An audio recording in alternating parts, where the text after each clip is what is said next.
atheists, agnostics, long-haired weirdos, short-haired weirdos, vandals, hooligans. The government, hug the government, love the government, hug the government, love the government, hug the government. Welcome to The Politics Guys, a place for bipartisan, rational, and civil debate on American politics and policy. I'm Northern Kentucky University political scientist Michael Baranowski. I'm joined today by my conservative counterpart, attorney and former deputy assistant to President Trump, May Mailman. Hey, Mike. Hey, May. So as always, there were a bunch of things that we didn't have the time to get to in the regular weekend show. And I'm excited to just get right into it. And the first of these things actually is a redistricting story. You know, they're just over 6 months now, I guess, till the November elections. And we still don't know what Louisiana's House districts will look like. And in this last week, there was this newly drawn map that was rejected by a special panel of 3 federal judges for being a racial gerrymander, which they found to be in violation of the Equal Protection Clause. And the new map was drawn up in a special session of Louisiana's state legislature. This was after the Fifth Circuit Court of Appeals ruled that the previous map diluted the voting power of blacks in the state, and they found that to be a violation of the Voting Rights Act. And they pointed to, in this case, a Supreme Court decision from last summer.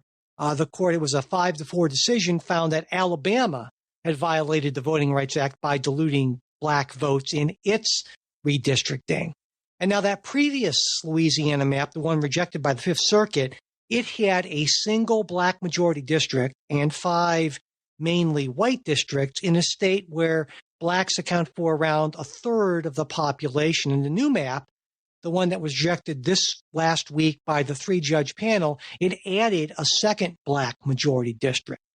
Now, in this decision, the 2 judges in the majority noted a tension between the Equal Protection Clause and the Voting Rights Act. Of course, the Voting Rights Act is intended to protect against vote dilution of minority votes in redistricting, but the Equal Protection Clause, on the other hand, requires strict scrutiny for any redistricting that's grounded predominantly on race. And in this instance, the 2 judges in the majority said, well, this redistricting plan cannot overcome that strict scrutiny there. So, May, what do you think about this decision? I thought we could also maybe talk a little more broadly about redistricting the Voting Rights Act as well after we get to that.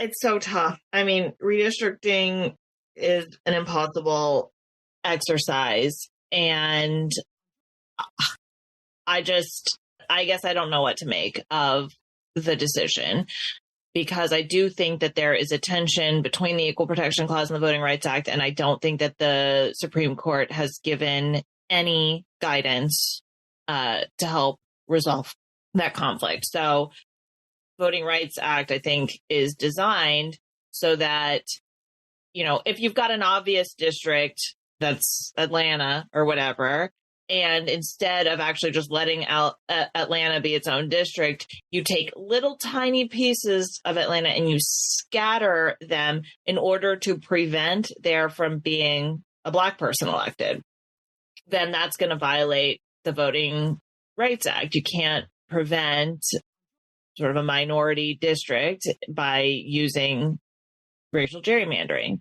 On the other hand, nor can you say, well, this state has 30% black population, therefore it needs to have 30% of districts be majority black, because that is impermissibly taking into account race. And so you have to make a decision somewhere in the middle there. And I do not know what that is, because what the Supreme Court essentially said in the Alabama case, so Allen versus Milligan, they basically did say that Alabama has a certain percentage of black people. And so therefore we are looking for there to be roughly that number of districts that are majority black, but also you can't do that.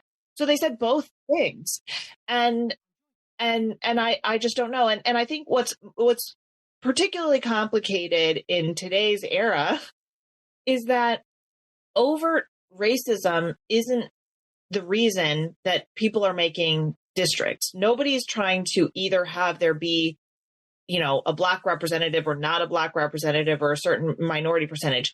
They're trying to put it, all gerrymandering now is political. And so because the Black population tends to vote Democrat, it's just they're trying to prevent not a Black representative, they're trying to prevent a Democrat representative. Republicans are perfectly happy to have Black representatives. Let's look at Herschel Walker, for example. So Black representatives in the South, they just don't want Democrats. And political gerrymandering is permissible. So this whole Voting Rights Act thing, I think, doesn't make any sense in 2024, where Republicans, Democrats, we've had a Black president. Everyone is perfectly happy to have Black or any other minority representative, so long as they are in your political party. And so for me, any decision Voting Rights Act related, like you have to have a majority minority district and you have to have a certain number of them, that doesn't make any sense. And so I think the only lens that there should be actually is the equal protection lens. And I would just eliminate the Voting Rights Act consideration, given that this is all actually political gerrymandering. Yeah, I tend to agree that the vast majority of it is just straight ahead political gerrymandering. And like you said, given that, generally speaking, like maybe 90%, if not more, of the Black vote tends to go toward Democrats, right? It's difficult to disentangle those two things. And that's not to say that there isn't racism in this country. I believe there is racism in this country, and it can be influential and significant, but disentangling these things is extraordinarily difficult, which is why I actually like the response of the dissenting judge in this case, who called this, the courts, the majority at least of the panel, their aggressive incursion on state sovereignty, and that there should be a certain amount of breathing room for state legislatures, as opposed to what he called a tightly wrapped straitjacket that was imposed on the states by the two judges in the majority here. And so it's difficult to weigh these things, but also there's these weird considerations. Like, for instance, Louisiana happens to be the state of Mike Johnson, right? The speaker, and Steve Scalise, the majority leader. And when they were redistricting, I can guarantee you one of the things they said is, well, okay, we want to make sure that we make the seats for Mike and Steve as safe as possible. That's just what you do. And if you take a look at this new district they created, it's this weird thing. It's this like lightning bolt kind of slash that goes through the state from kind of like the top almost down through the entire state. It's not a natural district. It doesn't respect kind of the standard. It doesn't adhere to sort of the standard ideas of compactness and traditional political boundaries and natural boundaries, all the things you look for. It was so, but yet I can understand saying, well, if there's a third of the people in the state and there's only one district that seems to be able to elect Black representatives. And so you're right, it's a mess, but I don't know that there's any way that the courts can issue any sort of clear guidance given the inherent tension between the Voting Rights Act and the Equal Protection Clause of the 14th Amendment. Yeah. And, okay, maybe Louisiana's sort of long, snaky district is weird, but that's almost seemed to be the demand coming out of Alabama, because Alabama's argument was that if they wanted to create a second majority Black district, it would be weird that if they wanted to do it, nothing would be normal. And they did all sorts of iterations, and there just wasn't a good way to draw the district. And the Supreme Court basically said, I don't care. Like, you need to create a second Black district. And it's funny, for the dissent to say, like, let the state do what it wants. If Louisiana wants to create two majority Black districts, then let them do it. But there is no just state right now doing this on their own. Louisiana originally did create a second majority Black district because they thought they had to. So there's no, like, what would the states do without federal or court interference is a hypothetical that we don't know, because there's been so much litigation in the past to lead to the districts as we have them now. The weird, snaky districts that we have now are not what would be in like the state was just inventing it on its own. It has to do with a long historical, like pre-clearance era of the Department of Justice and the courts creating districts essentially for the states. And that's what the states are building off of. I think my frustration is, and this just isn't a Louisiana thing, as you point out, is that there are so many of these districts, whether for racial reasons or political, whatever the reasons, that they are not designed to provide the best possible representation for people in those districts. They don't respect traditional political boundaries. They don't try to bring in, they split up communities, right? And so they're artificial creations in every sense of the way, designed for a political outcome, when I believe, and I think that the point behind having these districts is they're supposed to represent discrete communities and homogeneous communities of interest. And so to the extent a state legislature ignores that, I believe they're not doing their duty. And it frustrates me because I wish there was better guidance on what sort of redistricting violates that, and not looking into whether it's about partisanship or race, but whether these communities are actual real communities. And that's a tough thing to legislate or to codify in any way. But state legislatures on both sides of the aisle, when they have control, are happy to violate that for partisan advantage, and that just rubs me the wrong way. Yeah, I think nobody loves partisan gerrymandering because someone's always on the wrong side of it. So Republicans don't like it when they're on the losing side. Democrats don't like it when they're on the losing side. But what's the alternative? And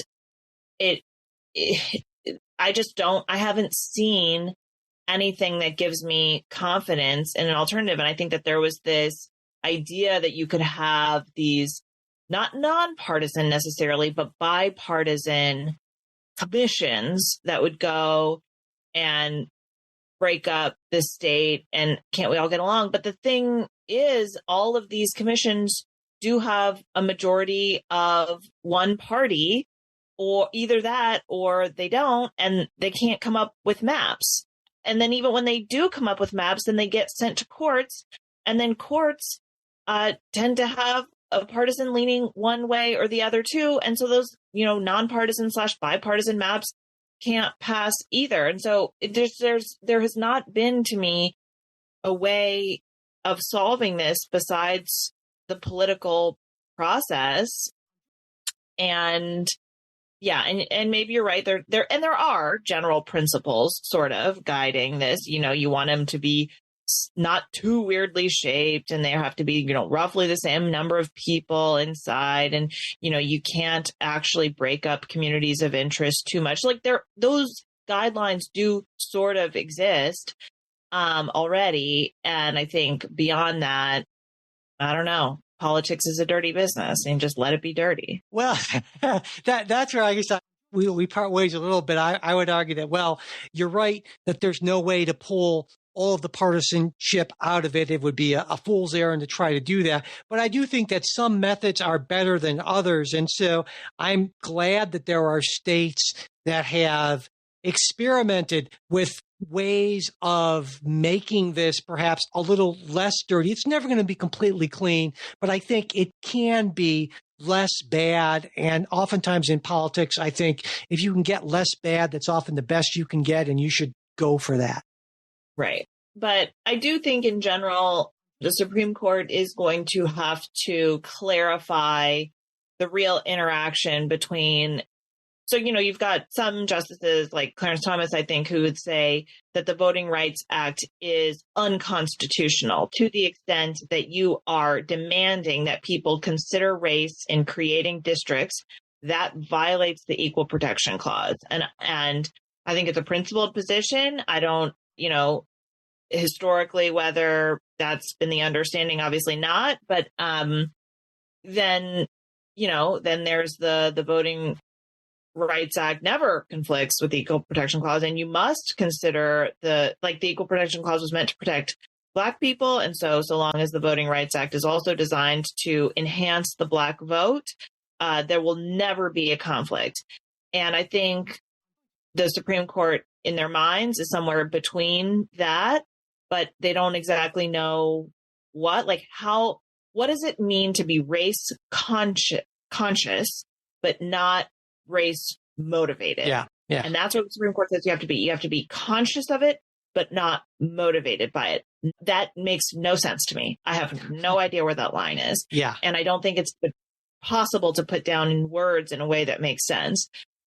So really, at some point, we just have to look at our country and say, we are at a place now where politics and not racism is the motivating factor behind redistricting. Not to say, as you said, racism does exist in America against all sorts of people. But as far as redistricting, we're actually, we got to let the political process play out a little bit now. I think at some point we do have to get there. And I think that we should get there sooner rather than later because the tension is just too great. Of course, I do have the solution to all this, May. And it's a simple one.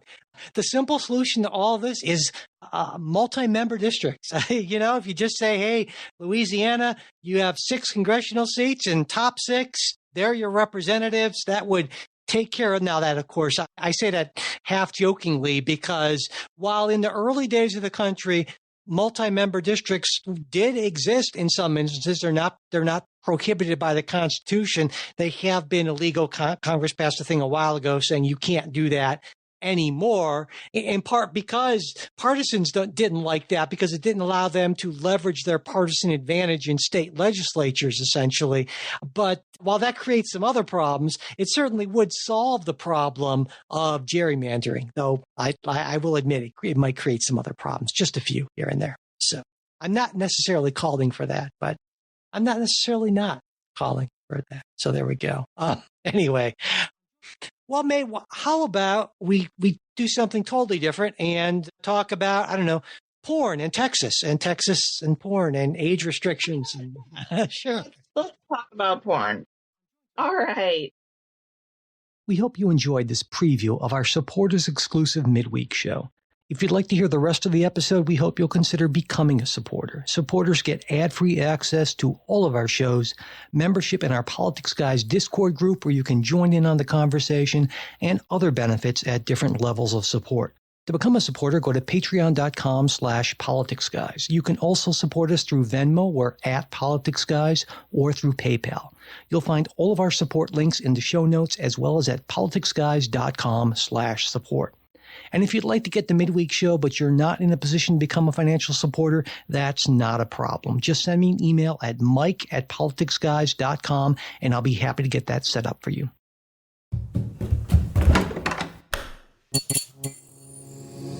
This podcast is part of the Democracy Group,